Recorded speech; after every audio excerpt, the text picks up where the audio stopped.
இந்த ஜனவரி மாசம் பாத்தீங்கன்னா தங்கம் வந்து ஒரு கிராம் ஆபரண தங்கம் வந்து பாத்தீங்கன்னா 6400 ரூபாய் இருந்து செப்டம்பர் அக்டோபர்ல வந்து பாத்தீங்கன்னா அது 7400 வரைக்கும் போச்சு. அப்போ 6400 ரூபாய் தங்கம் விலை இருந்தப்போ நம்ம போய் தங்கம் வாங்கணும், சரிங்களா?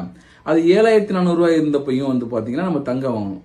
சரி, அப்படி 7400 ரூபாய் ஏறின தங்கம் மறுபடியும் இப்ப பாத்தீங்கன்னா 7050 ரூபாய்க்கு வந்து விலை வீழ்ச்சி அடைஞ்சிருச்சு அப்படின்னு சொல்லிட்டோ விலை குறைஞ்சிருச்சுன்னு சொல்லிட்டோ யாரும் அவசரப்பட்டு தங்கத்தை போய் வித்ததாவும் இப்பயும் கேள்விப்படல. இப்பயும் வாங்குறோம், 6400ல வாங்கணும், 7400ல வாங்கணும், 7050 இப்பயும் நம்ம தங்கத்தை வந்து வாங்கிட்டு தான் இருக்கோம். யாரும் விற்கணும்னு சொல்லிட்டு அவசரப்படல. இதுதான் வந்து பாத்தீங்கன்னா தங்கத்துல நம்ம முதலீடு பண்ற பக்குவம்.